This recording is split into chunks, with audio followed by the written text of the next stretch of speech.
Hey, I'm happy because it was my birthday this week. I had a birthday and it was amazing. I had a whole week of mini celebrations, no more than 6. Lots and lots of fun, different, time with my family, time with my husband, time with my kids, time with my friends, time with work colleagues. It was a really good week actually. And yeah, I thought this would be a good week to talk about more things that I'm learning. So I went out for a meal with my husband. It was lovely, I'm thinking, yeah, nice romantic time out. And then he pulls out his so what have you learned this year that you're going to take with you into the next year? I'm like, please, this is not a test or an interview. I just came to eat steak, But anyway, I thought about it for about 2 seconds and my answer was very straightforward. I said to him, this year I have learned that I know nothing. Yeah, I have been phenomenally awakened as to how little I know. This is the thing. The more you grow, the more you learn, the more you realize how much you don't know. And I thought I'd post a video on wisdom. Now, I recognize how little I knew. And as I said, I realized that according to Proverbs, I think it's Proverbs, I'm going to throw out 9, Proverbs 9, somewhere like that. It's very, very clear that when God was putting together the world and everything in it, he did nothing without wisdom. And I thought, well, if God is going to do nothing without wisdom, and also realizing that I don't know very much, I should probably get some. And so the next question was, how do I get wisdom? How? The Bible says that in the amplified version, where there's lots of extra words, but sometimes that's helpful. In this case, I think it is. It says these words. Listen, I'm going to read it. The reverent fear of the Lord, that is, worshipping him and regarding him as truly awesome, is the beginning and the preeminent part of knowledge, its starting point and its essence. Some versions simply say the beginning of wisdom. Fear is the beginning of wisdom. Fear of God. Blah, blah. I'm going to say that again. Some versions say fear of God is the beginning of all wisdom. The starting point of being wise is recognizing how amazing God is. And as soon as you recognize that, it draws you into how little you know and how insignificant you are. And that's a good place to start whenever you learn anything. I recorded a video a few weeks ago on wisdom. And so instead of just doing everything again, I'm going to show you that video. But I think it'll do enough to sort of express my thoughts. But one thing I did want to say to you is that, listen, if you're enjoying these videos and you like them, and if you listen to this one and you think, oh, that's really good, I know someone who could really, appreciate hearing that, please like the video, share the video, and subscribe. You know what? I get so many really awesome messages, text messages, Facebook messages from all people going, oh my gosh, it's so amazing. I loved your video. It really helped me. I love that. Please don't stop doing that. It makes me so encouraged. It helps me feel that I should keep going on. So please keep encouraging me. But I ask, whatever you've written that's fantastic and amazing, cut and paste it and put it in the comments section of the channel so that other people can benefit from your experience. Yes, that's my plug.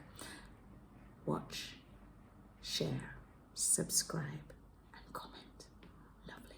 Have a listen to this and enjoy it. Happy birthday to me. Happy birthday to me. Happy birthday, dear Oda Ray. Happy birthday to me.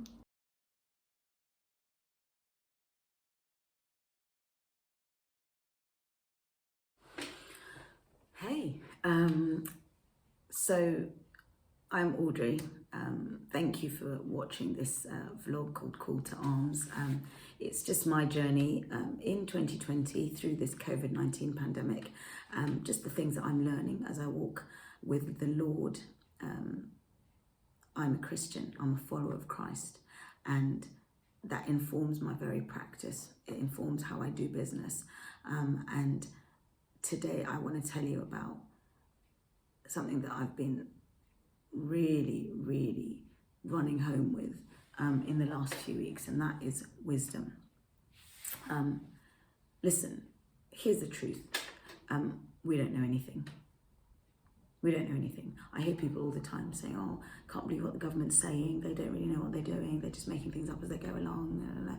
COVID-19, who even knows? Nobody. Yeah, yes, we don't know anything. We don't know anything. We think we know. We go to where we think the knowledge will come from, and we do our best with it. The reality is that most of the time we'll fall short of actual truth because we just don't know. I've realized more and more every day how much I don't know. I've got so many letters after my name in official qualifications, which should technically suggest that I know a lot of things, but I realize that I don't know anything. There's this guy in the Bible who was a pretty decent bloke, and some horrible stuff happened to him, like loads of horrible, unfair stuff happened to him, and he was hanging out with his mates, and they were complaining, and he was going, oh no, you know, God knows what he's doing, and his friends were going on and moaning about why things should be this way, and they're trying to work out why this happened and why they were in this predicament and how they can get around it and where was God, and they're just, you know, just chatting a little bit like what we've been doing about COVID, and they get interrupted. This story can be found in the book of Job, and in Job 38, God interrupts them, and I'm going to read it. I'm going to read it from this my daughter's children's Bible, because it's here on the dining table, and Job 38. Job says, "Who is this that makes my purpose unclear by saying things that are not true? Be strong like a man." Okay, if you've watched my last video, this should read, "Be strong like a woman." Anyway, I'm not going to misquote the Bible. "Be strong like a man, and I'll ask you questions, and you must answer me." Here it goes. It goes, "Where were you when I made the foundation of the earth? Tell me if you understand. Who marked off how big it should be? Surely you know. What were the earth's foundations set on? Who did all this while the morning stars sang together? Who shut the doors to keep the sea in when it broke through and was born, when the sea was born?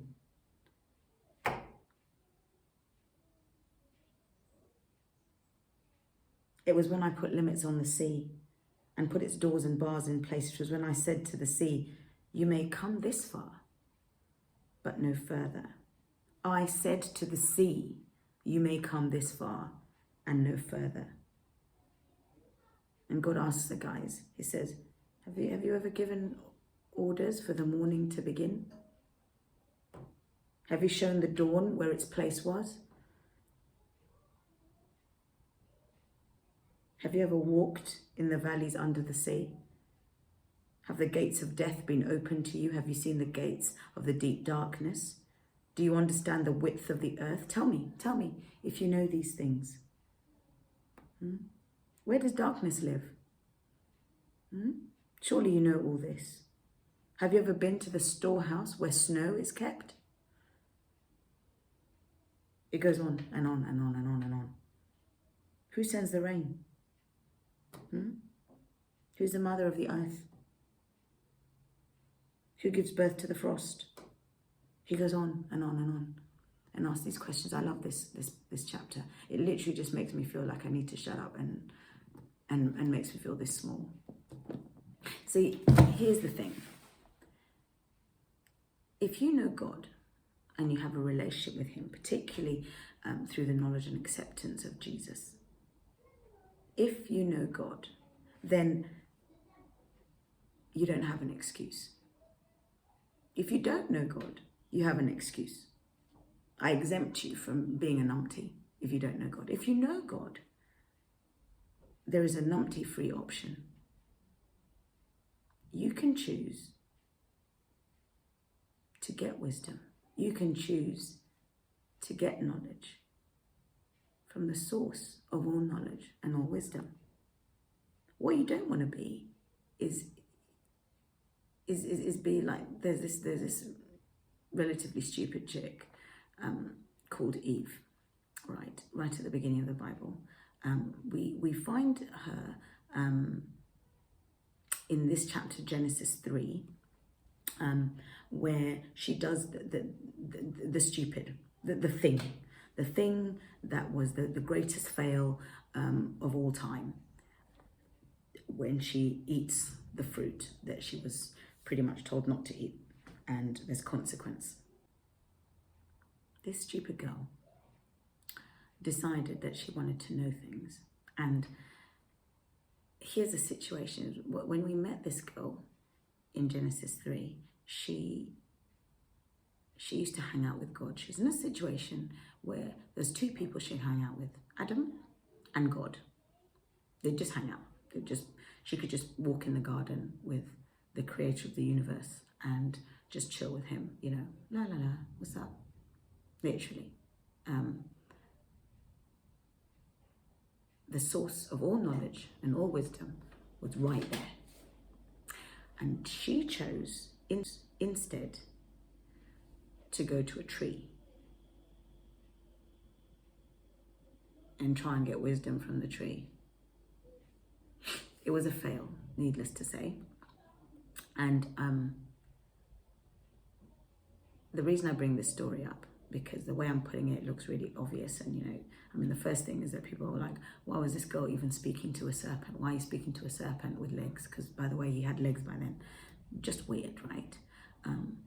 But, you know, it's not like a movie where she was like, we're watching it going, no, you're talking to Satan. Don't listen to him. Stop it. No, this chick was the first one. There was only her. There were no movies. Nobody knew about this bloke, Satan. So yeah, she listened to the wrong person. She chose to have a wrong perspective on God and made a really numpty decision. And here we are. So the reason I bring this woman up is because we're talking about wisdom. And God has been showing me that I need to not go to trees when I can go to him. This is why, if you know God, you don't have an excuse. You can literally say, what's up? Listen, I've got this dilemma. Could you help me out here? And the Bible says in the book of Proverbs, time and time and time and time again, that you should not depend on your own knowledge. That you should exchange your knowledge for his knowledge. Your understanding for his understanding. Because the thing that you think you know, mate, you don't know. When you really think you know, you need to check yourself and ask him. Because I'll tell you, I have learnt in this recent season, when I've just put the brakes on and just gone, God, actually, could you just help me with this? Even with stuff that I know that I do time and time and time again, I've realised that I can't rely on my own knowledge. Because when I let him in, when I follow that suggestion, that nudge that he gives me, oh my goodness, mind blown. And then you find that people are asking you for ideas, or you open your mouth and stuff comes out of your mouth and you're just like, don't know where that came from. But it's because you've gone to the source of all wisdom, the one that made the tree from which you think you're going to get the knowledge from, is right there. Eve, you numpty. Guys, don't be like Eve. Don't be like Eve. Go find stuff out from the source, the true source. I feel like I'm telling people off here. Maybe I am. If you're hearing this and you're feeling a little bit sheepish, then good. Go to the source. Shut down everything you know and replace it with his understanding. It is trustworthy. He told the sea how far it could go. He's the one that decided that an octopus should have 8 legs. He's the one that decided that bats should look the way they look. Why do they look so ugly?